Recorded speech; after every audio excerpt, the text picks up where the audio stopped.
Good morning students. Lesson तीसरा पढ़ रहे थे हम सरकार के बारे में, अर्थात जो प्रशासन है वो किस प्रकार से चलता है, उसमें कुछ चीज़ें पढ़ ली थी। अब देखिए, पहले तो हमने ये सीखा था कि जो राज्य प्रशासन है, अर्थात हम सरकार की बात करें तो ये जो राज्य प्रशासन है, इस राज्य प्रशासन का गठन कैसे होता है। तो आप जानते हो कि वयस्क मताधिकार के आधार पर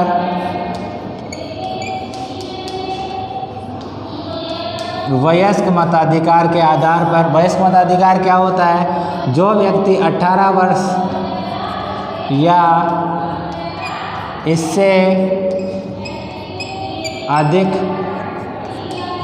आयु का होता है, उसे वोट देने का अधिकार मिल जाता है, जिसको अपन वयस्क मताधिकार कहते हैं। वयस्क मताधिकार के आधार पर प्रत्यक्ष रूप से प्रतिनिधियों का चुनाव किया जाता है। प्रतिनिधियों का चुनाव किया जाता है, ठीक है। अर्थात चुनाव में अलग अलग पार्टियों से उम्मीदवार खड़े होते हैं, उन उम्मीदवारों को जो नागरिक होते हैं वो वोट देते हैं, और उस जो वोट की कीमत होती है उसके आधार पर ही जनप्रतिनिधियों का चुनाव किया जाता है, ठीक है। अब जनप्रतिनिधियों का चुनाव हो गया। अब देखिए,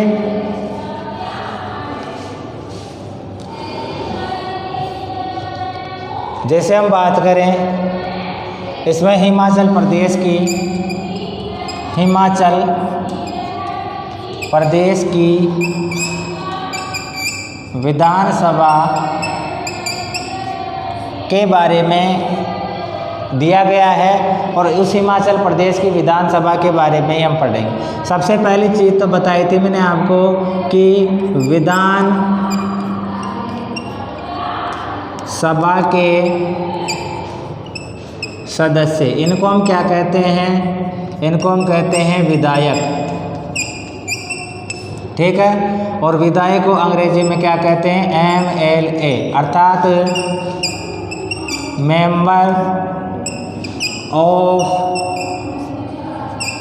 मेंबर ऑफ लेजिस्लेटिव असेंबली, अर्थात मेंबर ऑफ लेजिस्लेटिव असेंबली, जिसको अपन MLA कहते हैं और उसको हिंदी में विधायक कहते हैं। ये विधानसभा के सदस्य कहलाते हैं, विधानसभा के सदस्य होते हैं, और इन विधानसभा के सदस्यों के द्वारा ही सरकार का गठन किया जाएगा। अब देखो, जैसे ये जो हिमाचल प्रदेश की विधानसभा है, इसमें कुल 68 सदस्य, अर्थात 68 सदस्य। इसका मतलब क्या हुआ कि जो हिमाचल प्रदेश की विधानसभा है, हिमाचल प्रदेश की जो विधानसभा है, इस विधानसभा को 68 विधानसभा क्षेत्रों में 68 विधानसभा क्षेत्रों में बांटा गया है, ठीक है। अब देखो, 68 विधानसभा क्षेत्रों में बांटा गया है। आप जानते हो प्रत्येक विधानसभा क्षेत्र में से एक सदस्य का चुनाव किया जाएगा। तो इस तरीके से 68 विधानसभा क्षेत्रों में से 68 सदस्य चुने जाएंगे, जिनको अपन विधायक कहेंगे। अब ये 68 जो विधायक है वो चुन लिए गए। तो अब देखो सरकार का गठन कैसे होगा।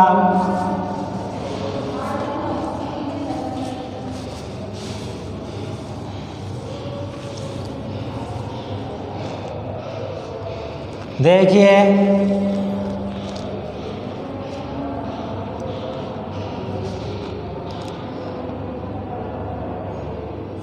सरकार का गठन, विधायक कितने थे पूरे हिमाचल की विधानसभा में? 68। सरकार का गठन करेंगे। तो सरकार के गठन, देखो पार्टियां होती है जिसको हम बोलते हैं राजनीतिक दल। अब ये राजनीतिक दल अलग अलग होते हैं, जैसे कांग्रेस,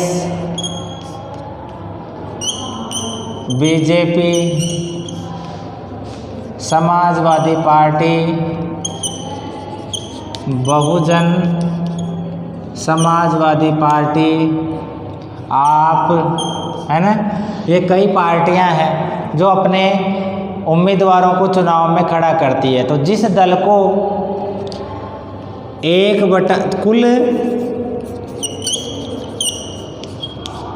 कुल विधानसभा सदस्यों का 1/2+1 सदस्य या सीट प्राप्त हो जाएगी, वो क्या कर लेंगे, वो अपनी पार्टी बना सकते हैं। जैसे ये 68 है, तो 68 सदस्य हैं टोटल। तो सरकार बनाने के लिए क्या करना पड़ेगा, 68 में से आधे कितने हो गए, 34+1, अर्थात जिस पार्टी के 35 सदस्य हैं उसकी सरकार बन जाएगी। जिस पार्टी के 35 विधायक है उसकी सरकार बन जाएगी। ठीक है। अब कई बार क्या होता है कि एक पार्टी के पूरे सदस्य नहीं हो पाते तो दूसरी को अपनी ओर मिला लेते हैं, जिसको बोलते हैं गठबंधन सरकार। अर्थात जब सरकार का निर्माण पूर्ण रूप से नहीं हो पाता तो वो जो दूसरी पार्टी होती है जिसको अपन बोलते हैं सहयोगी पार्टी, उस सहयोगी पार्टी के सदस्यों को अपनी ओर मिला लेते हैं और सरकार का निर्माण कर लेते हैं। अब देखो सरकार का निर्माण भी हो गया,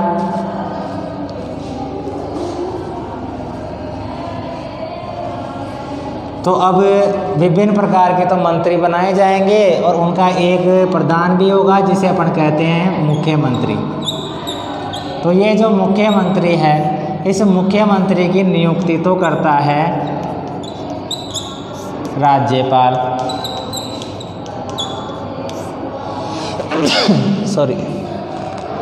मुख्यमंत्री की नियुक्ति तो कौन करता है, राज्यपाल करता है। लेकिन जो पार्टी के जो सदस्य होते हैं उनमें से एक सदस्य को क्या कर लेते हैं, जो नेतृत्वकर्ता होता है, उस नेतृत्वकर्ता को या लोकप्रिय व्यक्ति को क्या कर देते हैं, वो एक जिसको अपन बोलते हैं बहुमत दल का नेता।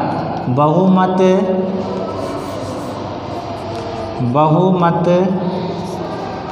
दल का नेता, जो बहुमत दल का नेता होता है ना, उस बहुमत दल के नेता को ये मुख्यमंत्री के रूप में से उसका चयन कर लेते हैं, आपस में उसको ये लीड करते हैं। ठीक है ना।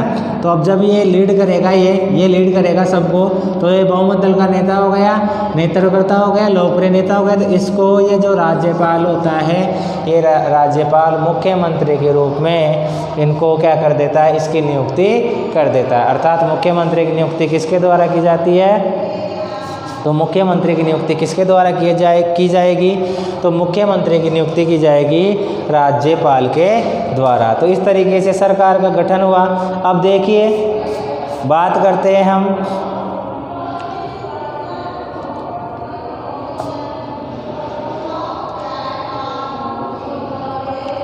मुख्यमंत्री क्या करता है, सरकार को चलाने के लिए, सरकार को संचालित करने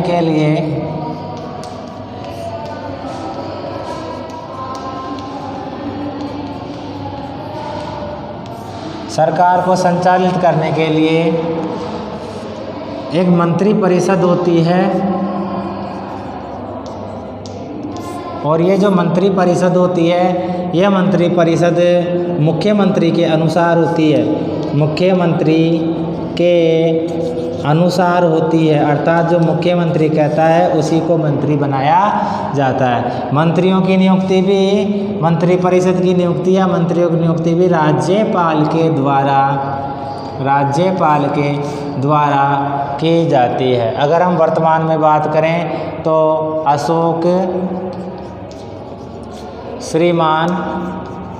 श्रीमान अशोक गहलोत ये तो हमारे मुख्यमंत्री है, ठीक है। और श्रीमान कलराज मिश्र ये हमारे राज्यपाल हैं। तो मुख्यमंत्री श्रीमान अशोक गहलोत की नियुक्ति किसने की है? तो कलराज मिश्र के द्वारा इनकी नियुक्ति की गई है। मंत्रियों की नियुक्ति किसने की है? तो मंत्रियों की नियुक्ति भी श्रीमान कलराज मिश्र के द्वारा की गई है। अर्थात मंत्रिपरिषद की नियुक्ति और मुख्यमंत्री की नियुक्ति राज्यपाल के द्वारा की जाती है। किसके द्वारा की जाती है? राज्यपाल के द्वारा की जाती है। Okay, thank you.